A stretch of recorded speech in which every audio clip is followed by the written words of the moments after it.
헌정사상 세 번째로 현직 대통령에 대한 탄핵소추안이 국회에서 가결됐습니다. 이제 헌법재판소의 시간이 흐르고 있는데요. 오는 27일 첫 변론 준비 기일이 열릴 예정인 가운데 탄핵 심판의 핵심 쟁점을 이번 주 현장 속으로 해서 알아봅니다. 제53대 대한변호사협회 회장 후보자 등록이 마감됐습니다. 법률방송에서는 회장 선거에 출마한 후보자 대담을 진행해오고 있는데요. 이번 주 마지막 순서로 안병희 변호사를 만나 출마의 변과 주요 공약을 들어봤습니다.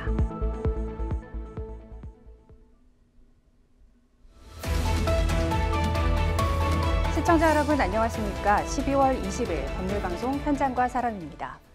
윤석열 대통령에 대한 탄핵 열차가 출발했습니다. 12.3 비상계엄 사태로 촉발된 탄핵 전국 속에서 윤 대통령 탄핵소추안이 지난 14일 국회 본회의를 통과한 데 따른 건데요. 윤 대통령의 정치 생명을 결정지을 권한이 헌법재판소로 넘어간 가운데 탄핵 심판의 주요 쟁점을 짚어봅니다. 신예림 기자입니다. 존경하는 국민 여러분, 의원 여러분, 오늘 우리 국회는 윤석열 대통령 탄핵소추안을 가결했습니다. 국민의 대표로서 엄숙히 선서한 헌법 준수의 약속에 따른 결정입니다. 지난 14일 윤석열 대통령에 대한 탄핵소추안이 국회 본회의를 통과했습니다. 총 투표수 300표 중 찬성 204표, 반대 85표였습니다. 탄핵소추안이 가결됨에 따라 공은 헌법재판소로 넘어가게 됐습니다. 주어진 시간은 심판 사건이 접수된 날로부터 180일. 이 기간 안에 헌재가 국회 탄핵소추를 기각하면 윤 대통령은 직무에 복귀하지만 인용될 경우 대통령직에서 파면됩니다. 윤 대통령의 운명을 가를 열쇠가 된 탄핵 심판. 핵심 쟁점은 무엇일까? 법조계에서는 크게 세 가지를 꼽습니다.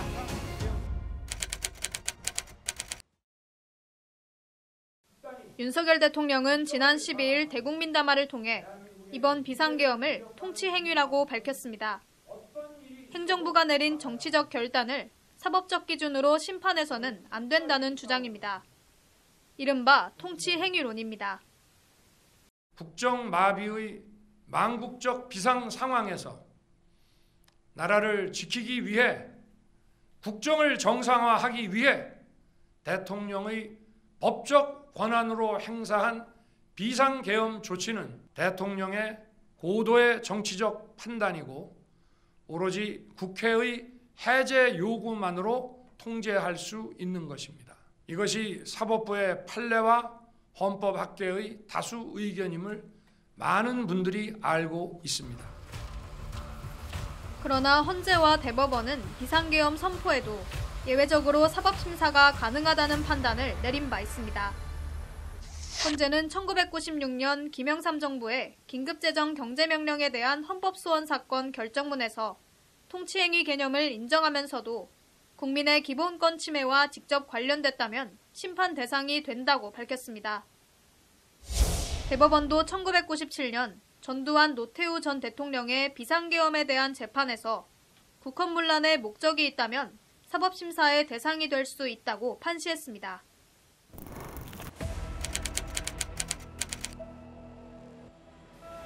비상계엄의 위헌, 위법성 여부도 주요 쟁점입니다. 계엄 선포와 계엄사령관 임명, 포고령 발령 등 과정에서 헌법과 법률이 정한 요건과 절차를 준수했다고 볼 수 있는지를 살펴봅니다. 윤석열 대통령은 대국민담화를 통해 헌법의 틀 내에서 대통령의 권한을 행사했다고 밝혔습니다.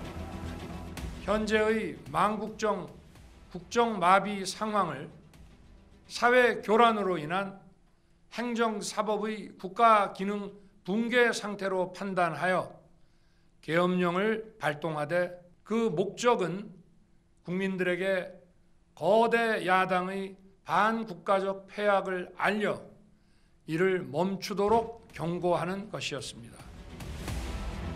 야당의 잇따른 탄핵 시도와 지나친 예산 삭감으로 인한 국정 마비 상황을 해결하기 위해 계엄을 선포했다는 주장입니다. 다만 법조계에서는 위헌 요소가 뚜렷하다는 의견이 우세합니다. 전시사변 또는 이에 준하는 국가 비상사태여야 한다는 헌법 제77조 1항 등 비상계엄 선포 요건들을 충족하지 못했다는 것입니다. 헌법이 정한 요건에 충족했는가? 계엄의 대상에 국회나 선관위 그걸 포함시킨 것이 헌법에 합치되는가 이런 게 위헌성 여부의 판단일 거고요. 국무회의가 제대로 소집됐는지, 계엄 사령관 임명을 위한 국무회의 심의는 있었는지 모든 것들이 제대로 지켜진 게 하나도 없거든요. 그래서 이 비상계엄 선포는 그 자체가 원천 무효입니다. 위헌성이 상대적으로 명확하다고 했을 때 그 정도가 대통령을 파면시킬 정도로 중대한지도 따져봐야 합니다. 이번 비상계엄에 절차적인 하자가 있고 위헌 위법성도 인정되지만 이것이 대통령직을 파면할 만큼 중대하지는 않다는 의견이 나옵니다.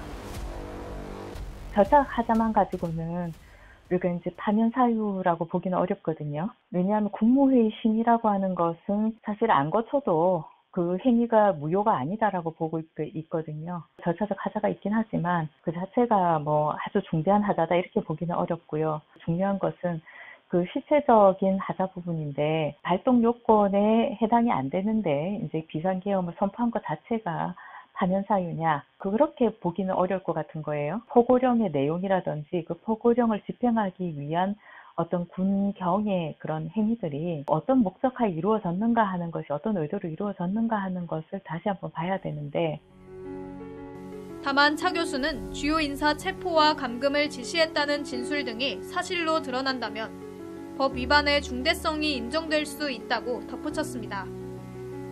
비상계엄 자체가 중대한 헌법 및 법률 위반이며 헌법이 규정한 계엄의 범위도 훨씬 넘어섰기 때문에 파면을 피하기는 어렵다는 의견도 나옵니다.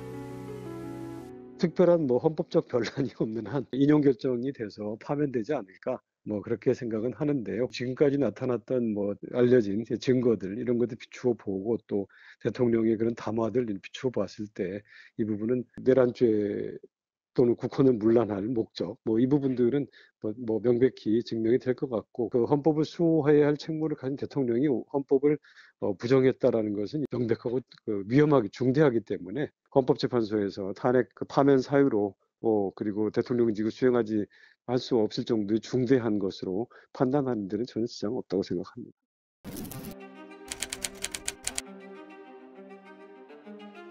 마지막으로 내란죄 성립 여부입니다. 형법에서는 내란죄를 대한민국 영토에서 국가 권력을 배제하거나 국헌을 문란하게 할 목적으로 폭동을 일으킨 행위로 규정합니다. 즉 계엄을 통한 입법권과 사법권 제한 시도를 국가 권력 배제로 볼 수 있는지 국헌 문란을 목적으로 폭동을 일으켰는지를 살펴봐야 합니다. 앞서 윤 대통령은 국회를 해산시키거나 기능을 마비하려는 의도가 없었다고 부인했습니다. 이어 국회에 병력을 투입한 것은 국회의원을 끌어내려 한 것이 아닌 질서 유지를 위해서였다고 설명했습니다. 저는 국회 관계자의 국회 출입을 막지 않도록 하였고 그래서 국회의원과 엄청나게 많은 인파가 국회 마당과 본관, 본회의장으로 들어갔고 계엄 해제 안건 심의도 진행된 것입니다. 도대체 2시간짜리 내란이라는 것이 있습니까? 질서 유지를 위해 소수의 병력을 잠시 투입한 것이 폭동이란 말입니까? 내란죄와 관련해서는 법조계 의견이 엇갈리고 있습니다. 실제로 국회 기능이 마비됐는지보다는 국헌문란의 목적이 있었는지에 초점을 맞춰야 한다는 의견과 실제로 폭동이라고 규정할 만한 상황이 이루어졌는지 판단해야 한다는 의견이 맞서고 있는 겁니다. 수사가 진행되고 증거가 더 모아질 때까지는 신중해야 한다는 목소리도 있습니다. 내란죄가 인정되는 순간 중대성은 부정하기가 어렵게 됩니다. 내란을 인정해버리면 내란인데 중대하지 않다. 이건 얘기하기 어렵거든요. 지금 그 문제는 뭐라고 말하기가 어려운 게 현재로서 증거들이 충분히 다 확보되어 있는 상태가 아니거든요. 그러니까 이제 추가적으로 어떤 증거들이 나오느냐에 따라서 결론이 달라질 가능성이 매우 높습니다. 파면 혹은 직무복귀. 이번 탄핵열차의 종착지는 어디일지 귀추가 주목됩니다. 법률방송 신예림입니다.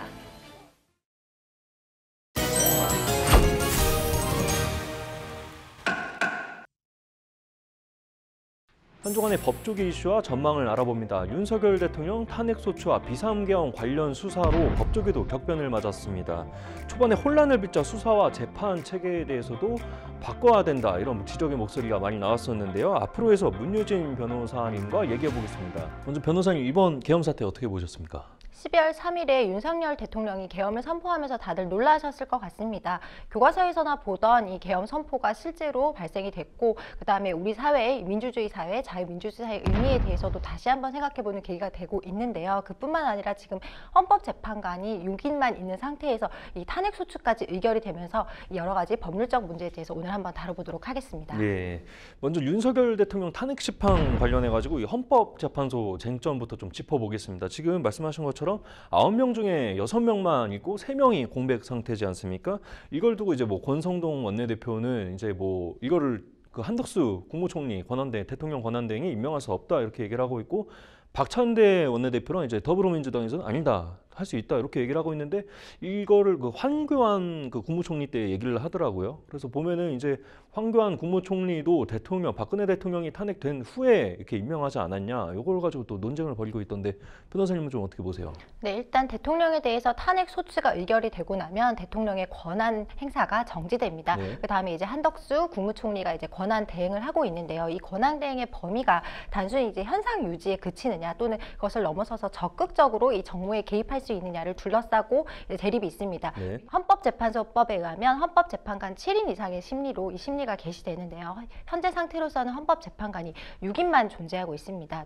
헌법재판소에서 탄핵 결정을 하기 위해서는 6인 이상의 찬성이 필요한데요. 네. 현재 6인밖에 없는 상황에서 이 한덕수 국무총리가 이 권한대행으로서 헌법재판관까지 임명할 수 있는지 여부를 둘러싸고 의견 대립이 있는 상황입니다. 네. 예전에 황교안 국무총리가 이 권한대행을 할 당시에도 이제 이선의 헌법재판관을 임명한 적이 있기 때문에 네. 그런 전례에 비추어 보면 뭐 헌법재판관을 임명하는 것이 불가능한 상황은 아닙니다. 그리고 이 야당이 지금 입법권에 이어서 뭐 행정권도 거머쥐었다, 사실상 이런 평가가 나오고 있는데, 이 이재명 더불어민주당 대표가 한덕수 국무총리, 대통령 권한대행에게 뭐 현상 유지만 해야 한다, 이렇게 얘기를 했다가 또 이번에 월권이다 아니냐, 뭐 이런 거를 두고 또 지적이 많이 나왔습니다. 이 현상 유지, 뭐 추경할 때 뭐 추경을 하는 게 현상 유지냐 아니냐, 뭐 이런 것도 많고 있는데요. 이 현상 유지 기준이 어떤 거죠? 네, 이 대통령 권한대행이 어디까지 권한 행사를 할 수 있는지, 이게 뭐 현상 유지 정도만 할 수 있는지 아니면 적극적인 정무 개입을 할 수 있는지 여부를 둘러싸고 명확한 기준이 있는 것은 아닙니다. 네. 하지만 이제 야당 측에서는 이 거대 야당이 돼 있는 상황에서 사실 뭐 입법권뿐만 아니라 행정권에 이런 얘기를 할 수는 있지만 그 부분에 대해서 월권이 되는지 여부도 이제 여당에서는 그렇게 주장을 하고 있는데요. 네. 이 헌법재판관을 임명하는 행위는 사실은 현상 유지는 아니고 좀 적극적인 행위라고 보여지는 게 맞고요. 네. 그런 상황에서 이렇게 약간 모순적으로 이 부분에 대해서 언급하기보다는 우리가 뭐 여야 상호 조정을 통해서 어디까지 권한대행이 할지에 대해서 좀 명확하게 기준을 세워나가는 자세가 필요할 것 같습니다. 네. 그리고 이 윤석열 대통령이 탄핵 심판 변론을 헌재가 이 생중계하지 않겠다, 이렇게 얘기를 했는데, 이게 좀 어떤 이유에서 좀 그렇게 결정을 했다고 좀 보십니까? 사실 뭐 헌재가 아예 뭐 공개하지 않겠다는 아니고 일반에게 이제 방청에 대한 공개는 하되 이제 생중계를 하지 않겠다는 예. 취지인데요. 네. 생중계를 하는 것 자체가 이제 이 재판장의 이 권한으로 되어 있고, 법정에서도 법원에서도 일반 법원에서도 생중계 여부를 대부분 허용하고 있지는 않습니다. 네. 하지만 그렇다고 해서 비공개로 진행되는 것은 아니고요. 과거에 이제 박근혜 대통령에 대한 이 탄핵 심판 때도 이 생중계를 하지는 않았고 방청만 공개한 것으로 알고 있습니다. 네. 그리고 경찰청, 국가수사본부, 고위공직자범죄수사처, 그리고 국방부 조사본부로 수사 구성한 이 수사협의체 비상계엄 공조수사본부가 이번에 그 초반에 이 검찰과 또 치열한 경쟁을 벌였던 게 생각이 나는데, 윤 대통령 측이 이 공조본 출석 요구서를 수령하지 않자 공조본이 불응으로 간주하겠다, 이렇게 압박한 게 또 인상 깊었습니다. 그리고 헌재 탄핵심판 답변서랑 출석 요구서를 윤석열 대통령 측이 수령하지 않았다가 돌연 갑자기 윤 대통령이 탄핵 심판정에서 직접 변론한다 이렇게 얘기를 해서 또 주목을 받고 있는데 어떤 전략인 건지 이게 상당히 참 궁금한데 일단 수사나 심판을 지연시키려는 의도다 이렇게 좀 봐도 될까요? 일단 헌재는 전날 윤 대통령에게 관련 탄핵 심판 서류를 발송했지만 윤 대통령은 현재 인편, 우편 이 전자문서 어떤 것으로도 이제 수령했다는 접수증을 주고 있지는 않은 상태입니다. 네. 하지만 윤석열 대통령은 지금 현재 탄핵 심판에서는 본인이 직접 출석하겠다는 의사를 내비친 것으로 관련 기사가 나오고 있는데요. 네. 제가 봤을 때는 뭐 계엄을 선포했을 때는 이 내란죄까지 문제가 돼서 이렇게 진행이 될 것으로 생각하지는 못했던 것 같습니다. 따라서 윤석열 대통령 입장에서는 어떤 식으로 이 내란죄 여부나 또는 탄핵 소추 의결이 이렇게 급박하게 진행되는 상황에서 어떻게 대응을 해야 될지에 대해서 좀 생각하는 시간도 좀 필요하지 않을까라는 생각은 듭니다. 예. 하지만 그렇다고 해서 탄핵 소추 의결이 된 상황에서 탄핵 심판이 진행되지 않는 것은 아닙니다. 네. 헌재는 현재 헌법연구관 TF를 이제 구성을 하고 탄핵 심판 사건에 대해서 검토하기 시작했습니다. 2024년 12월 14일 윤석열 대통령에 대한 탄핵 소추안이 접수가 됐는데요. 그로부터 180일 이내에 심리기간 내에 선고하도록 이 권고사항으로 되어 있는데 따라서 6월 11일, 25년 6월 11일까지 선고하는 것으로 되어 있기 때문에 네. 그 사이에 12월 27일에 헌재에서는 1차 변론 준비 기일을 열고 12월 내에 국회가 지명하는 헌법재판관 3명에 대한 청문회와 임명 절차를 거친 뒤에 25년 4월에 문영배 헌법재판관과 이미선 헌법재판관이 퇴임하더라도 네. 그 심리기간 내에 선고를 하겠다는 의사를 내비친 것으로 보이고 있습니다. 예, 이번엔 그 본격적으로 수사와 관련해서 좀 얘기를 해보겠습니다. 이 화면 보시면은 아시다시피 이제 현재 윤 대통령은 탄핵 소추로 헌법재판소 심판을 준비를 하고 있고요. 이상민 전 행안부 장관은 피의자 신분으로 조사를 받는 중에 있습니다. 그리고 군에서는 김용현 국방부 장관이 구속됐는데 검찰이 최근 구속기한 연장을 신청했고 법원이 이를 허가했고요. 그리고 박안수 전 계엄사령관은 영장 실질심사 자체를 포기해서 눈길을 또 끌기도 했습니다. 계엄군 지휘관 3인방으로 꼽히죠. 곽종근 그 육군 특전사령관과 이진우 수도방위사령관, 여인영 국군 방첩사령관에 대해서도 검찰이 신병을 확보한 상태고요. 그리고 노상원 전 정보사령관과 문상호 전 현 정보사령관도 긴급 체포됐습니다. 그리고 조지호 경찰청장과 김봉식 서울경찰청장이 구속됐고요. 조 청장은 현재 암투병 이후로 병원 입원 중에 있습니다. 이 핵심 주도자와 관련자를 제외하고는 대부분의 혐의를 보면 이 내란 중요 임무 종사인데 이게 어떤 건가요, 변호사님? 내란 중요 임무 종사 혐의는 내란죄 구성 요건으로 이 폭동을 조직, 지휘, 통솔하는 우두머리나 지휘자, 음모 참여자 이외의 자로서 중요한 책임 지위에 있는 인사들에게 적용됩니다. 보통 내란이라고 하면 이제 국헌을 문란하거나 국가기관이 헌법기관의 자체 이 전복을 가져오는 행위를 말하는데요. 이 조 청장의 변호인 같은 경우에는 조 청장은 오히려 계엄군의 행위를 방해하는 역할을 했다며 변론을 펼쳤는데요. 그런데 이제 법원에서 영장을 발부하게 된 계기를 보면 애초 특수단은 이 조지호 경찰청장과 김봉식 서울경찰청장이 계엄 선포 당시에 국회의원들의 국회 출입만 통제한 혐의만 들여다봤습니다. 하지만 이제 첫 소환 조사 이후에 이제 봤을 때 그 사람들이 이 두 사람이 이 윤석열 대통령과 이 계엄이 있기 3시간 전에 윤석열 대통령이 지시한 사항에 대한 A4 용지를 한 장씩 받아들고 이 조 청장은 해당 문건을 이 공간에서 바로 찢었고 김 서울청장은 이 문건이 없다고 진술해서 증거인멸의 우려가 있다고 봐서 이 영장이 발부된 것으로 보입니다. 예.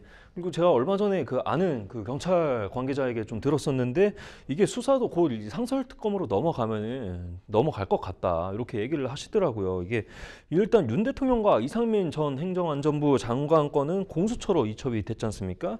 처음에 이 검찰, 군검찰 또 경찰, 공수처가 복잡하게 얽혀 있었는데 이게 문재인 정부 시절에 더불어민주당의 수사권 조정 때문이다 이런 지적이 많이 나왔었습니다. 변호사님 좀 어떻게 보십니까? 네, 현재 이 중요 인사들이 이제 내란죄로 구속이 되어 있고 윤석열 대통령은 이제 탄핵으로 이제 소추가 의결이 돼 있는 상태입니다. 따라서 윤석열 대통령에 대한 이 형사적인 이 내란죄에 대한 수사가 먼저 진행될지 아니면 탄핵에 대한 이 헌재 결정이 먼저 진행될지 여부도 사실 관심이 모아지고 있는데요. 문재인 정부 당시 이 수사권 조정과 이 검찰 수사권 완전 박탈을 추진하면서 검찰이 직접 수사 수사할 수 있는 범위가 부패, 경제 사건으로 축소됐습니다. 네. 또한 공수처 사무규칙에 따르면 경찰은 공수처가 이제 수사권과 기소권을 갖는 사건에 대해서 공수처에 압수수색, 통신, 영장 등을 신청할 수 있는데요.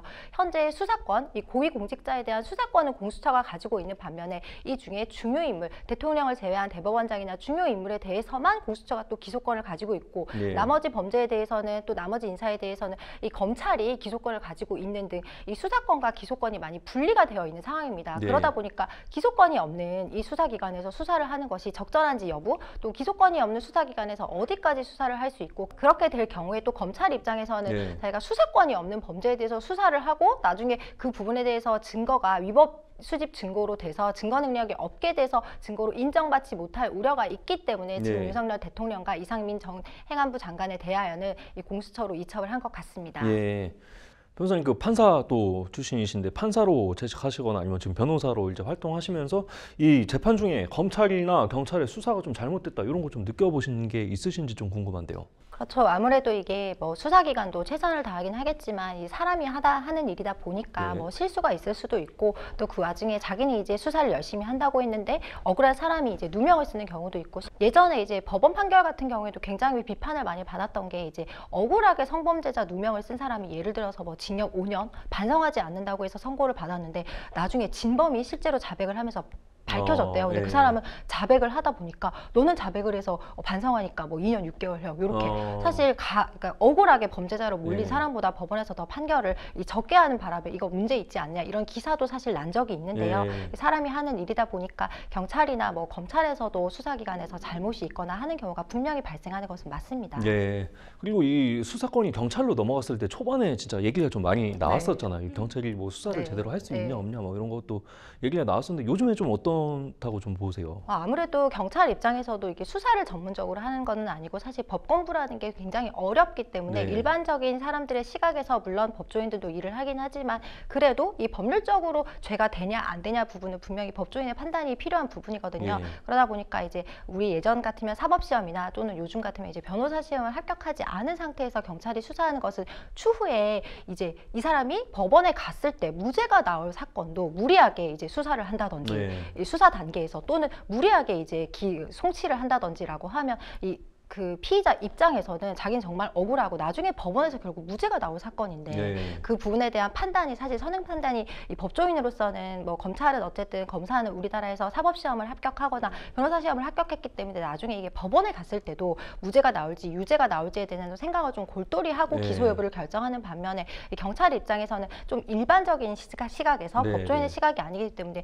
추후에 무죄가 나올 사건인지 여부에 대해서 좀 아무래도 알기가 어렵기 때문에 네. 일단 송치를 하고 보자 이렇게 될 수가 있거든요. 네. 그러다 보면 사실 억울하게 수사기관에 의해서 불려다니고 자신의 생활을 못하게 되는 경우가 있기 때문에 예. 그런 문제는 조금 있는 것 같습니다. 따라서 네. 경찰도 제가 봤을 때는 만약에 수사를 정말 해야 된다면 추후에 수사는 열심히 2년 동안 엄청 힘들게 받았는데 나중에 법원 가서 결국 무죄인 사건이 생각보다 많거든요. 네. 그렇게 되면 이 모든 사람들, 이 선의의 피해자가 생기는 문제이기 예. 때문에 이 부분에 대한 대책은 분명히 필요하다고 보입니다. 예. 그리고 법조계 얘기로 좀 돌아와 보겠습니다. 한편으로는 이재명 대표도 지금 녹록치 않은 상황이죠. 공직선거법 위반 혐의에 대해서 법원이 항소장 접수 통지를 공시 송달했습니다. 추송서 공시 송달 이게 어떤 효력이 있는 건지 궁금한데요. 일단 추송서는 추가 송치 서류를 말하는데요. 이 법원 관계자는 서울중앙지법에서 이재명에 대한 항소장 접수 통지를 공시 송달했다고 밝혔습니다. 이 항소장 접수 통지는요, 이 항소가 됐을 때 지체 없이 상대방 이재명 대표에게 그 사유를 통지하는 절차를 말합니다. 공시 송달은요, 이 재판 절차나 행정 절차에서 송달이 되지 않을 때 이 게시를 해놓고 네. 기간이 어느 정도 일정 기간이 지나면 송달이 된 것으로 간주하는데요. 일단 항소가 된 상황에서 이재명 대표에게 이 사실을 알려야 되는데 그걸 받지 않고 있는 상황이었기 때문에 네. 이것을 빠르게 항소장을 접수됐다는 사실을 알리는 행위입니다. 예. 자, 앞으로 헌법재판소도 그러고 사법부도 이번 계엄 사건 심리 때문에 그리고 이재명 대표 사건까지 또 쌓여 있기 때문에 앞으로 많이 바빠질 것 같습니다. 변호사님, 이런 어지러운 상황 속에서 헌재와 사법부가 취해야 할 태도는 어떻게 해야 된다고 보십니까?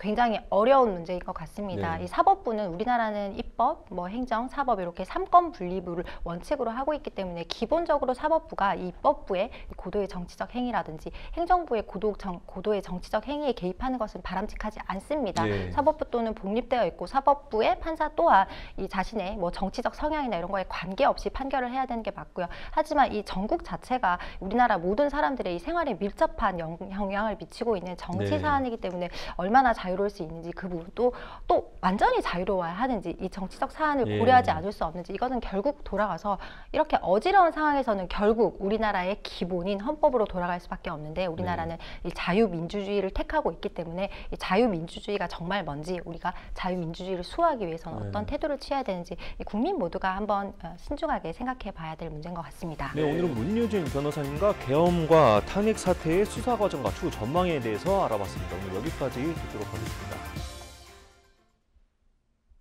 네, 법률방송이 진행하는 제53대 대한변호사협회 차기 회장 후보자 마지막 특별 대담입니다. 이번 주는 안병희 후보자 모시고 말씀 나눠보도록 하겠습니다. 안녕하십니까? 안녕하십니까? 네. 지난 선거에서 135표 차이로 아쉽게 고배를 마셨습니다. 선거에 임하는 각오가 남다르실 것 같은데요. 그만큼 제대로 준비하셨을 것 같습니다. 예, 저는 지난 협회장 선거에서 135표 차이라는 아주 근소한 차이로 석패를 했습니다. 너무 아쉽게 떨어지다 보니까 저희 주변 사람들이 다시 새롭게 도전을 하자는 의견들이 이렇게 모아졌고 그렇게 해서 2년여 동안의 준비를 거쳐 이번에 다시 출마하게 됐습니다. 그래서 지난해 8월에는 한국미래변호사회를 창립해서 2024년 신규 변호사 실무 지침서를 발간하고 그다음에 현안에 대해서는 성명서도 내고 그리고 또 이 전자투표제를 도입하자라는 안건을 총회에 상정하기도 물론 통과되지는 못했습니다만 상정도 했고 이 리걸테크 AI 법률 서비스에 대한 특강도 실시하면서 준비를 했습니다. 근데 현재 그 변협이 잘하고 있었으면 저한테 이런 그 출마에 대한 요구가 덜했을지 모르겠지만은 현재의 변협은 직역 수호라는 미명 아래 정말 징계와 또 관련된 소송으로 나를 지새웠습니다. 거기에 쏟아부은 많은 비용과 노력에도 불구하고 지금 달라진 게 뭐가 있습니까? 회원들의 반목과 지시만 남았습니다. 저는 이런 이 변협이 잘못 걸어온 길에 대해서 이번 선거를 통해서 변호사의 자존감을 회복하고 변협의 위상을 새롭게 수립하고자 다시 출마하게 됐습니다. 네, 후보자님께서는 법률 시장 확대를 주장하고 계십니다. 변시 합격자도 줄여야 한다고 하신 것 같고요. 이미 레드오션이 된 한국 법률 시장이 성장하기 위해서는 어떤 전략이 필요할까요? 예, 변호사 숫자는 늘어나는데 그만큼 법률 시장이 커지지 않고 있습니다. 그러다 보니까 회원들의 사정이 너무나 어렵습니다. 기존의 그 주된 법률 시장이었던 송무나 자문 시장은 전혀 늘어나지 않고 있고 그 시장은 정체되어 있는데 변호사 숫자는 늘어나다 보니까 법률 시장 확대에 대한 특단의 대책이 필요합니다. 저는 이를 위해서 전통적인 법률 시장의 그런 범위를 벗어나는 이 시장 확대 방안을 추진하고자 합니다. 첫째는 법률보험 제도를 도입하겠습니다. 요즘에는 운전자 보험은 어느 정도 법률보험이 정착이 됐다고도 할 수 있는데 이 상해보험에도 변호사 보험이 들어가 있고 저는 보험사들과 협조해서 법률보험을 확대해서 이 국민들은 분쟁 해결에 따르는 고통을 줄이고 변호사들은 이 직접 많은 사건을 더 수임할 수 있는 그런 법률보험을 확대하겠습니다. 둘째는 변호사와 의뢰인 간의 비밀 유주권, ACP라고 그러죠. 그 비밀 유주권의 보장 없이는 법률 시장 확대가 이루어지기 어렵습니다. 국민들이 어려움이 있으면 변호사를 찾아가서 변호사의 조력을 받고 변호사도 충분한 변론권이 보장이 되어야 법률 시장이 제대로 성장할 수 있습니다. 셋째는 외감 법인, 그러니까 매출액 100억, 종업원수 100명이 넘는 그런 외감 법인에 대해서는 외부 법무감사 제도를 도입해서 법무감사야 ESG 경영, 준법 경영에 대한 법무감사를 실시할 수 있도록 하겠습니다. 더 나아가서는 변협 중심의 이 사법지원센터를 설립해서 법률 구조와 국선 변호에 대해서 변협이 중심이 되는 새로운 개편을 통해서 직접 그 많은 변호사들이 이 변협을 통해서 사건 수임이 가능한 구조를 만들게 했습니다. 뭐 나아가서는 상고심에 대한 변호사 의무주의도 도입하고 징벌적 손해배상 제도를 도입하는 등의 특단의 법률 시장 확대를 위한 노력을 해나가겠습니다. 변시 합격자도 좀 줄여야 한다는 입장이신 걸로 알고 있는데요. 변호사 배출 숫자를 줄이는 것은 로스쿨 제도의 그 설립 취지에 반한다는 주장도 있거든요. 어떻게 생각하십니까? 예, 이 수요와 공급이 시장의 조화를 이루어야 되는데 지금 너무나 많은 이 변호사 숫자가 배출이 되고 시장이 되지 않고 있어서 어려움이 있는 것입니다. 그래서 저는 이 공급 측면에서도 변호사 숫자 감축에 대한 사회적 공감대를 형성하는 작업이 이제는 시작이 돼야 됩니다. 우리가 지금 의대 정원 문제로 우리 사회가 홍역을 앓고 있듯이 그 전문직 종사자의 숫자는 굉장히 신중하게 접근을 해야 됩니다. 변호사 숫자도 지금 현재 숫자가 이 적정 숫자로 되기에는 1200명 정도까지 인구 비례 숫자와 또 유사 법조직역 숫자를 감안한 그런 고려를 한다면은 1200명 정도로 감축이 돼야 됩니다. 그것도 이 급격하게 감축이 이루어져서는 어려움이 있고 이 50 내지 100명씩 한 10년에 걸쳐서 그런 작업이 이루어져야 되고 이를 위해서는 이 로스쿨에 그 입학하는 이 정원을 좀 줄이는 노력이 좀 필요합니다. 그래서 이 로스쿨 통폐합을 통해서 이루어지고 결혼 보충제를 통해서 그 단계적으로 이루어져서 이 로스쿨을 통해서 배출되는 변호사 숫자를 1200명 정도까지 감축하는 노력이 필요하다고 생각합니다. 우리 속담에도 그런 말 있지 않습니까? 이 배고픈 변호사는 굶주린 사자보다 무섭다고 하지 않습니까?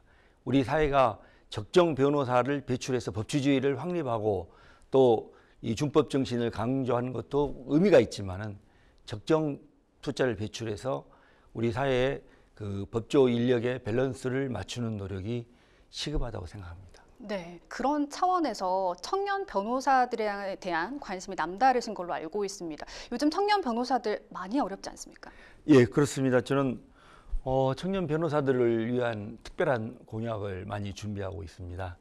지금 청년 변호사 특별 지원센터를 저는 만들어서 청년 변호사들에게 실질적인 도움이 되는 그런 식으로 이 협회를 운영하겠습니다. 지금 협회에서 해줘야 될 일들이 너무 많은데 이 청년 변호사를 위해서 협회에서 예를 들면 헤드헌터 역할, 이 일자리 구하는 역할 있지 않습니까? 그 헤드헌터 역할을 변협이 하겠다. 그 다음에 더 나아가서는 이 결혼정보회사 역할, 지금 뭐 여러 결혼정보 업체가 있는데 지금 지방자치단체들까지 나서서 결혼정보 회사의 역할을 하고 있거든요. 그래서 아주 그 선남 선녀들의 만남을 이렇게 매칭하는 역할까지도 변협이 나서서 하겠다. 왜냐하면 매칭률이 더 높을 가능성이 높거든요.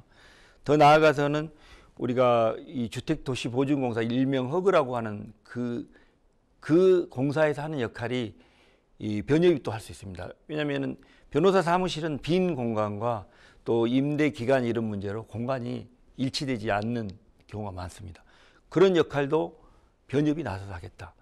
또 더 나아가서는 그 코트라라고 대한무역투자진흥공사, 이 해외에 진출하고자 하는 젊은 변호사들, 청년 변호사들에게 해외에 취업하는 여러 가지 정보도 제공하고 그 일자리도 추천을 해주겠다.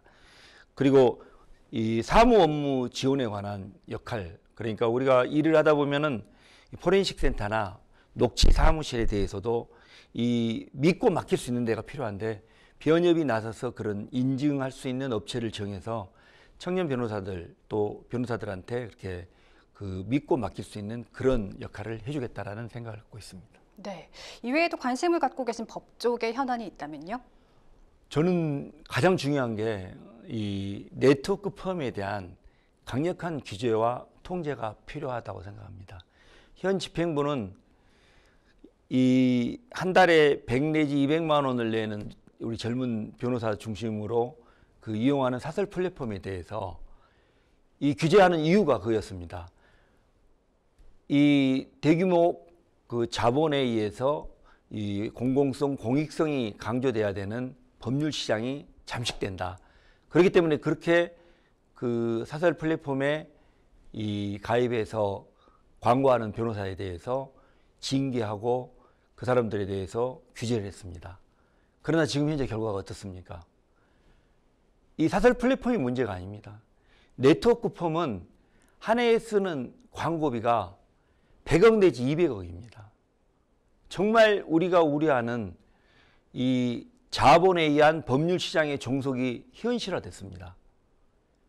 우리는 이런 그 근본적인 법률 시장의 교란을 초래하고 있고, 특히 지방 법률 시장은 거의 고사 직전에 놓여 있습니다. 네트워크 펌을 이렇게 방치한 책임은 정말 현 집행부가 깊이 통감하고 반성해야 됩니다. 선거를 앞두고서 뒤늦게 네트워크 펌에 대한 강력한 단속을 하겠다고 하는 것은 앞뒤가 맞지 않는 행동이라고 생각합니다. 저는 제가 당선되면 네트워크 펌에 대해서 강력한 규제 방안을 실시하겠습니다. 먼저 대표적인 것으로서 매출 대비 광고비 지출을 상한제를 실시하겠습니다. 그리고 지금 현재 이 광고심사위원회의 기능을 대폭 강화해서 있지도 않은 변호사가 사건 해결에 관여하는 것처럼 오해나 오인, 허위 과장 광고 이런 부분들에 대해서 강력한 단속을 해 나가겠습니다.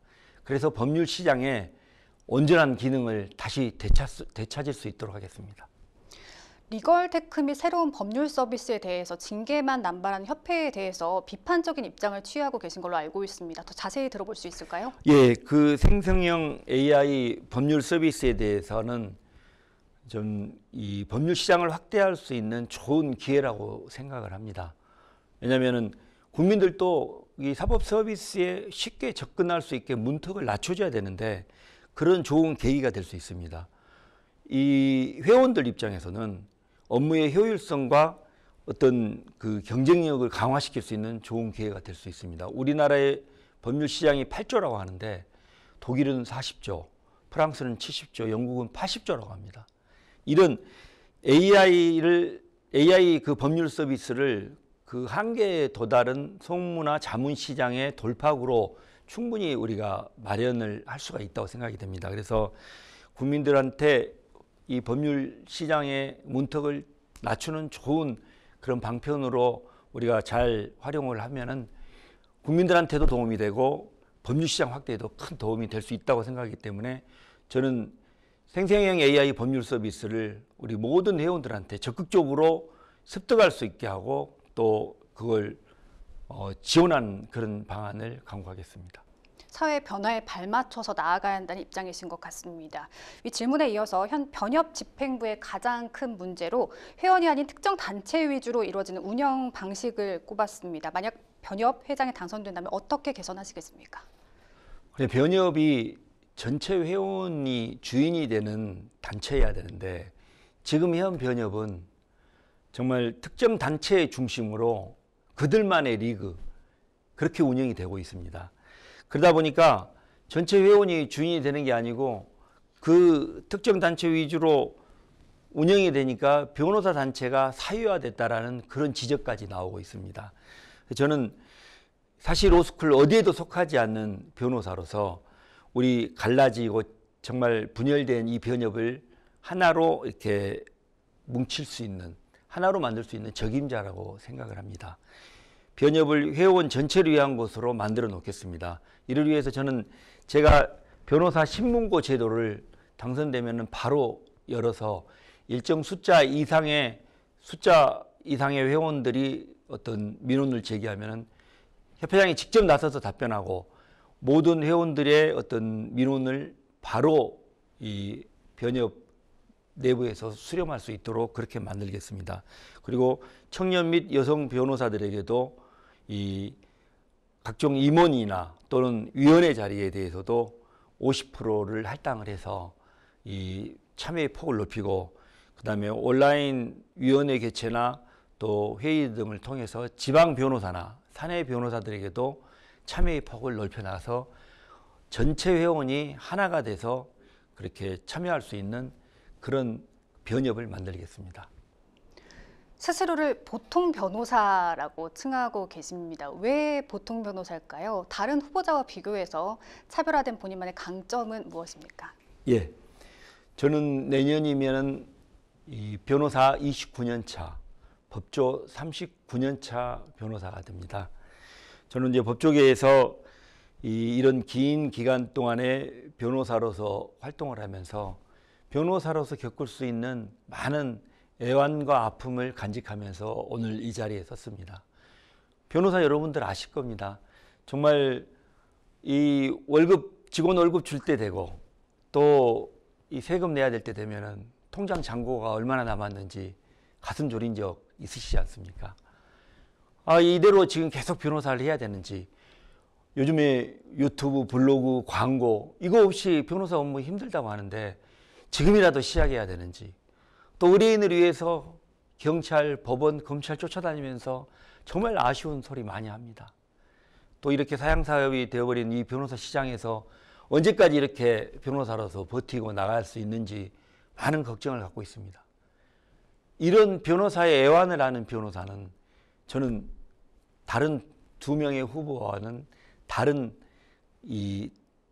저만이 가지고 있는 장점이기도 하고, 변호사의 애환을 제대로 알아야 변협을 제대로 이끌 수 있다고 생각을 합니다. 다른 후보들은 거의 긴 기간을 회무만을 하였다든지 또는 정치에 긴 기간 동안 종사했다든지 해서 이런 애환을 간직하고 있지 않습니다. 저는 변호사의 아픔을 알고 그걸 제대로 정책에 승화시킬 수 있는 그런 후보라는 장점이 누구보다도 강하게 자리 잡고 있다고 생각합니다. 일각에서는 단일화에 대한 이야기도 나오고 있습니다. 후보자님은 어떤 입장이십니까? 저는 이 단일화를 저를 중심으로 단일화가 이루어져야 된다고 생각합니다. 왜냐? 저는 아주 긴 기간 준비를 했고 다른 분은 두세 달 만에 갑자기 이 10여 년 동안 다른 영역에서 또 변호사 단체나 변호사를 위해서 그분이 특별한 일을 한 것도 없다고 생각을 합니다. 그래서 저는 저를 중심으로 단일화를 이루어져야 한다고 생각을 하는데, 저는 다른 후보님의 이 현명한 결정을 기대하고 있습니다. 오히려 기다리시는 입장이시군요. 예, 그렇다고 보시면 되겠습니다. 네. 마지막으로 법률방송 시청자와 유권자인 변호사들에게 한 말씀 부탁드리겠습니다. 예, 저는 변협은 지금 위기에 처해 있다고 생각을 합니다. 변협이 많은 이익단체 중에 하나로 전락을 했고 변호사의 자긍심도 많이 손상됐습니다. 그러나 위기는 곧 기회이기도 합니다. 저는 변협이 해야 할 회원의 권익보호, 또 국민의 인권 옹호, 사회 정의 실현이라는 그 주어진 가치를 충실히 이행하면서 더 나아가서는 변협에게 주어진 시대정신, 정말 저는 국가적인 차원에서도 AI를 국가 생존 전략의 하나로 이렇게 치고 그걸 이 모든 영역에서 총력전을 펼치고 있습니다. 법원, 검찰, 또 이 다른 모든 영역에서 대형 로펌도 마찬가지입니다. AI를 어떻게 활용할지에 대해서 정말 노력을 하고 있는데 변협만 답답합니다. 이 세국 정책으로 더 이상 이런 AI를 통한 법률 시장 확대 이런 노력을 하지 않고 있습니다. 저는 그 부분까지를 포함해서 정말 법률 시장 확대를 통한 회원들의 권익도 향상시키겠습니다. 존경하는 회원 여러분, 변협 협회장 자리는 정치를 위한 정치적인 도약을 위한 발판의 자리가 아닙니다. 변협 협회장 자리는 정치를 하다 잠시 쉬러 오는 자리도 아닙니다. 정말 국민의 이 인권을 지키는 마지막 보리이고 이 시대 정신에 맞는 강력한 시장 확대 정책이 절실히 요구되는 중대한 그 일을 해야 될 자리입니다. 저는 이 협회장 후보로서 정치적인 욕심 없이 정치적 중립성을 지키면서 회원들을 위해서 진정으로 일을 할 사람이 누구인지를 회원 여러분이 너무나 잘 아실 것으로 생각이 됩니다. 저 안병희는 이게 대립과 갈등을 넘어서 이와 협력의 새로운 하나 되는 변협을 만들어 가겠습니다. 저 안병희에게 소중한 한 표를 주시면 새로운 변협을 강력하게 이끌어 나가겠습니다. 감사합니다. 네, 공감과 소통에 능한 개혁을 추구하는 보통 변호사의 특별한 시대를 기대해 보겠습니다. 오늘 말씀 잘 들었습니다. 저희 법률방송에서도 선거 막바지까지 계속해서 관심을 갖고 지켜보도록 하겠습니다. 오늘 나와주셔서 고맙습니다. 네, 감사합니다.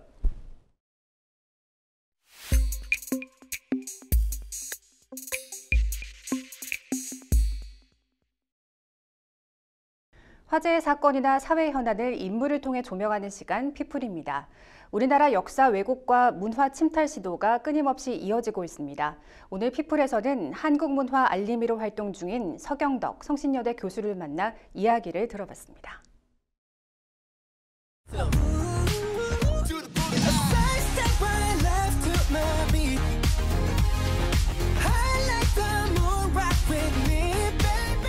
저희는 여러분을 해치려는 게 아닙니다.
지킴이라는 별명이 있는데요. 최근에 일본 기상청이 쓰나미 예보 지역에 이 독도를 포함해서 마치 일본 땅인 것처럼 표시를 한 것을 제기하신 바가 있죠. 관련 내용을 좀 설명을 해주실 수 있으실까요? 최근에 일본에서는 또 이제 지진이 발생을 했는데요. 지진이 발생했을 때 일본 기상청에 나와 있는 자료들을 보면 이제 쓰나미 예보, 그죠? 그런 부분에 관련돼서 독도를 마치 자기네 땅인 양 같은 색깔로 표기를 한다는 거예요. 근데 그러한 어떤 지진이나 해일, 이런 국가 재난 상황이 벌어진다면 일본 네티즌은 당연히 일본 기상청을 방문해서 정보를 얻을 수밖에 없잖아요. 그러면 일본 네티즌들은 독도가 자기네 땅인 양 오해할 수도 있다는 겁니다. 그것도 굉장히 큰 잘못된 상황인데 더 큰 문제는 뭐냐면요. 이런 일본의 어떤 지진에 관련된 것들을 세계적인 외신이라든지 아니면 또 국내 언론사에서 보도를 할 때 일본 기상청에 올라있는 자료를 캡처해서 활용하는 경우가 굉장히 많거든요. 그러면 이렇게 다케시마라고 표기해놨던 곳, 울릉도와 독도에 선으로 딱 나눠서 일본 땅으로 표기해놨던 그런 사진이 보도에도 종종 사용되고 있다는 거죠. 그렇기 때문에 일본 기상청의 이러한 잘못된 점을 계속적으로 항의를 해서 꼭 시정할 수 있도록 노력하는 것이 저는 중요하다고 생각합니다. 이거 외에도 이제 전 세계 우길기 퇴치 캠페인도 진행해 보신 바 있잖아요. 네. 기억에 남는 일이 있으시다면? 우길기 퇴치 캠페인을 하면서 정말 많은 비하인드 스토리가 있거든요. 그런 사연들 중에 가장 기억에 남는 거는 역시 세계적인 기관이죠. 바로 FIFA 국제 축구연맹의 이 월드컵 경기 당시에 우길기 응원이 종종 등장을 했었거든요. 그러한 부분들을 꾸준히 지적을 해왔습니다. 그러다가 저희가 FIFA 측에 지속적인 항의를 해오다 보니 지난 카타르 월드컵 때 일본 응원단에서 우길기 응원을 하려고 우길기를 펼쳤는데 바로 제지를 받았다는 거죠. 그래서 이런 세계적인 기관을 계속적인 항의를 통해서 우길기 응원을 못하겠다는 게 굉장히 큰 좋은 사례로 남게 되고요. 앞으로는 이제 IOC, 즉 이제 올림픽에 관련돼서도 간혹 등장을 하는데 이제는 IOC 이런 세계적인 스포츠 축제에서도 우길기 응원을 사용 못하도록 꾸준히 한번 저희도 항의를 해보도록 하겠습니다. 그럼 교수님께서 생각하시기에는 이 분위기가 조금 바뀌고 있다고 생각하세요? 지금 많이 바뀌어가고 있는 상황입니다. 저희가 한 10년 넘게 이 캠페인을 진행하고 있는데요. 세계적인 글로벌 기업에서도 사용했던 우길기 문양을 저희 측에서 또 항의를 해서 바꿨던 사례도 굉장히 많습니다. 어떤 그러한 사례들이 계속적으로 생기다 보니까 이러한 사례를 묶어서 다른 기관에서 사용했을 때 이렇게 변경됐다라는 어떤 사례집을 만들어서 저희가 시정을 부탁하면 바로 시정이 된다는 거죠. 그래서 그러한 다양한 사례들을 가지고 앞으로 우길기에 사용된 세계적인 기관이나 글로벌 기업은 저희가 계속적으로 바꿔나갈 수 있도록 해보겠습니다. 이 일본도 있지만 네. 바로 옆에 나라인 또 중국 문제도 있잖아요. 네. 얼마 전에 이제 11월 22일에 김치의 날이었는데요. 이거 관련해서 중국 일부 누리꾼들이 김치를 본인들 것이라고 주장을 하고 있는데 정말로 잘못된 행위죠. 우리 김장 문화는 이미 유네스코 세계유산에도 등재가 돼 있는 상황이거든요. 그리고 세계인들이 김치하면 대한민국을 다 떠오르고 있는데 그런 상황에서 김치가 중국에서 유래했다. 중국의 사람들이 가장 많이 검색을 한다는 바이두 백과사전에서 그런 문장이 있어서 제가 한번 또 항의를 했었죠. 그런 상황에서 잠시 그 문장이 또 없어지기도 했었어요. 네. 하지만 다시 다른 이상한 문장으로 대체를 하고 이제는 수정도 못하게끔 바꿔놨던 사건이 있었거든요. 그리고 또 중국의 대표되는 관영 매체죠. 황구시보 같은 경우에는 중국 내 어떤 여론을 호도하기 위한 그런 김치 관련 기사를 또 내보내기도 하고요. 그러다 보니까 일부 중국 네티즌들이 차이니스 푸드라는 해시태그를 달고 김치에 관련된 부분을 SNS에 올려서 세계 네티즌으로 홍보를 지금 꾸준히 하고 있다는 거예요. 그래서 그런 부분이 무엇이 잘못됐는지를 명확하게 짚어서 세계적인 여론을 가지고 중국이 잘못하고 있는 것들을 꾸준히 압박해 나가는 전략이 저는 가장 중요하다는 생각이 들어서요. 김치에 관련된 지금 글로벌 홍보를 꾸준히 진행을 하고 있습니다. 뉴욕타임스의 2분의 1 광고를 게재를 하고요. 그리고 그 파일을 가지고 각종 SNS를 통해서 세계인들에게 스마트폰으로 계속적으로 전송하는 캠페인을 펼치기도 하고요. 뉴욕 타임스교에도 영상 광고를 게재하면서 그 영상을 유튜브나 다양한 매체를 통해서 꾸준히 또 알리게 되고요. 그러면서 이러한 어떤 김장 문화를 대한민국의 대표 전통 문화라는 부분은 세계인들에게 더 알려나갈 수 있도록 해보겠습니다. 네, 이외에도 또 짚고 넘어가야 할 문화 침탈 문제가 굉장히 많은데 특별히 관심을 가지고 지켜보시는 사안이 있다면요? 참 왜곡들을 많이 하고 있습니다. 잘 아시는 것처럼 한복도 자기네 거다. 심지어 판소리도 자기네 거다. 이런 한국의 어떤 전통 문화를 조선족이 중국 내에 지금 터전을 가지고 살아간다는 그 이유 하나로 계속적으로 빼앗아가려는 문화 침탈 전략을 사용하고 있는데요. 특히 너무나 당혹스러운 거는 우리의 어떤 독립운동가들의 국적과 또 민족에 관련된 부분을 조선족으로 표기하는 경우가 되게 많았었어요. 특히 윤동주 시인의 이 국적을 중국이라고 표기한 바이두 백과사전, 이런 부분은 반드시 올바로 잡기 위해서 지속적으로 항의를 통해서 꼭 바꿔나갈 수 있도록, 시정할 수 있도록 더 노력을 해보도록 하겠습니다. 네, 이분들이 이렇게까지 문화 침탈을 지속해오는 이유가 뭘까요? 솔직히 저도 묻고 싶어요. 진짜 왜 이러냐. 근데 이제 제 개인적인 생각에는요, 예전만 하더라도 아시아권에 대표되는 문화를 손꼽을 하면 대부분 중국의 문화를 먼저 손꼽았던 게 사실입니다. 하지만 요즘에는 K-팝, K-푸드, K-드라마가 세계인들에게 굉장히 많은 인기를 얻다 보니까 자신들의 문화가 좀 소외되고, 그죠?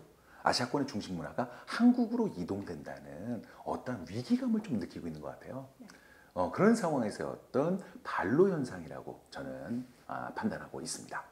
이 여러 홍보대사로 활동해오신 만큼 굉장히 네. 바쁜 생활을 지속해오고 계신데 네. 이 처음에 한국 문화 알리기, 한국 문화 지키기 이런 분야에 관심을 가지게 된 계기가 있으시다면? 네, 참 단순한 계기로 이런 활동을 시작하게 됐어요. 벌써 이런 일을 대학교 1학년 때부터 했으니까 이제 30년 동안 진행을 했는데 보시는 것처럼 보죠. 참 전형적인 토종처럼 생겼습니다. 그죠? 네. 근데 제 얼굴을 보고 그때 당시는 다 중국인 아니냐, 일본이 아니야 그랬어요. 심지어 넌 사우스니요? 노스네요. 그래서 그때 당시 고등학교 갓 졸업했을 당시에는 우리 사회교과목 선생님들이 늘 세계 경제 11위 대국이다. 항상 대자를 붙여서 알려줄 만큼 저는 나가서 from 코리아라고 외치면 굉장히 많은 사람들이 알아줄 줄 알았었어요. 근데 그때 처음으로 제가 대학교 때 나갔던 유럽 배낭여행 때 야, 이거는 우리들만의 큰 착각이었구나. 경제력은 그만큼 성장이 됐지만 우리의 문화 콘텐츠와 역사 콘텐츠는 세계인들이 대부분 잘 모르는구나. 그래서 한번 민간 차원에서 이런 활동을 해보면 큰 의미가 있는 활동이 되지 않을까라고 해서 정말 작은 일부터 시작했던 일이 30년대 제 인생을 이렇게 바꿔놓게 될지는 상상도 못했었습니다. 이게 처음에는 그런 작은 계기로 시작하셨다고는 하셨지만 네. 꾸준히 30년 동안 이어오고 계시잖아요. 원동력 같은 게 좀 있으신가요? 재미있게 해보려고 하고 있어요. 잘못된 것을 고쳐나가는 데 있어서의 어려움이 참 이게 쉽지 않더라고요. 하지만 이제 그런 부분들이 초반엔 잘 안 됐지만 그런 것들을 어떻게든 간에 이겨내고 뭔가를 바꿨을 때에 대한 나름의 또 희열이 있다 보니까, 그리고 제일 고마운 거는요, 전 세계에 널리 퍼져 계신 우리 한인분들이 그 나라에서 한국에 대한 잘못된 정보를 저한테 계속적으로 제보를 해주십니다. 그야말로 저는 뭐 전 세계 특파원들이 다 계시는 거죠. 그래서 그분들과 함께 일을 하기 때문에 이런 전 세계의 잘못된 한국에 대한 오류를 바로 잡아 나갈 수 있게 되는 거고요. 그래서 저 혼자 뭐 이렇게 열심히 한다고 해서 되는 문제는 전혀 아니고요. 어떻게 보면 그런 분들이 함께 도움을 주셨기 때문에 세계에 올바른 대한민국을 알릴 수 있는데 정말 너무나 큰 역할들을 할 수 있지 않았을까라는 생각을 늘 갖고 있습니다. 한편으로는 또 부정적인 의견을 내비치시는 분들도 있으시잖아요. 네. 얼마 전에 그 보도 나온 거를 봤을 때는 뭐 살해 협박이나 이런 걸 네. 받으신 적도 있고 하셔서 어떻게 대응하고 계신지가 좀. 예전에 특히 이제 뉴욕 타임스에 독도 광고, 동해 광고, 뭐 워싱턴 포스트에 또 일본 역사 왜곡 광고 했을 때 우익 단체에서 이런 살해 협박 메일이 어마무시하게 날라왔습니다. 메일 제목도 굉장히 짧아요. 그냥 kill you예요. 근데 그런 부분들 해서 이렇게 관심을 많이 가져주는구나, 네, 라고 그냥 편안하게 생각을 했고요. 이제 그런 와중에 일본을 이제 입국하려고 할 때 또 그죠, 공항에서 억류됐던 적도 꽤 있었고요. 그런 부분에 관련돼서 그러면 내가 정말 일을 열심히 지금 잘하고 있는구나. 이들이 이렇게 지켜보고 있는 거 보니까 어떻게 하면 긍정적으로 생각하려고 많은 노력을 하고 있고요. 특히 요즘에는 중국의 어떤 문화 왜곡, 역사 왜곡에도 굉장히 많은 대처를 하고 있기 때문에 중국인들은 굉장히 많잖아요. 네. 그래서 제 막 SNS의 DM과 댓글을 막 도배를 한 적도 굉장히 많습니다. 네. 근데 그런 부분에 있어서 일일비하지 않고요. 그들이 잘못된 점을 꾸준히 무엇이 잘못된지를 지적하고요. 이제는 글로벌 시대에 세계적인 여론을 이기는 곳은 없다라는 거죠. 그래서 세계인들에게 우리의 어떤 문화와 역사를 올바르게 알리고, 그리고 그들이 무엇을 정말 잘못했는지를 조목조목 짚어주고, 그래서 세계적인 여론을 우리 편으로 만드는 것이 저는 가장 중요하다라는 생각으로 계속 이런 활동을 진행해 오게 됐습니다. 네. 그럼 이 우리의 문화를 지키기 위해서 가장 중요한 것은 제 개인적으로는 꾸준한 관심이라고 생각을 하는데 교수님께서는 마지막으로 하고 싶은 말씀이 있으시다면 여쭤봐도 될까요? 네, 제일 중요한 건 말씀하신 대로 꾸준한 관심이 제일 중요하죠. 네, 우리의 문화 콘텐츠, 그 다음에 우리의 역사 콘텐츠, 이러한 부분에 관련돼서 우리 스스로가 먼저 우리 것에 관심을 갖는 게 가장 우선이고요. 그럼으로 인해서 세계인들이 우리의 어떤 콘텐츠에 관심을 갈 수 있도록 잘 만들어 나가는 것도 중요하지만, 이제는 어떻게 보면 세계인들에게 우리의 것을, 그죠? 다른 나라가 지금 탐하는 곳이 굉장히 많잖아요. 네. 그렇기 때문에 우리의 콘텐츠를 지켜나가는 일도 많이 신경을 써야 되겠다라는 생각을 하고 있습니다. 그래서 우리 어떤 문화를 세계인들에게 널리 알리고 그리고 그들과 함께 즐기는 것도 물론 중요하지만 우리의 어떤 뺏으려고 하는 양국가에 있어서의 이런 걸 지켜나가는 힘도 키워나가는 게 얼마나 중요한지 우리가 함께 노력한다면 반드시 잘 해낼 수 있을 거라 믿어 의심치 않습니다.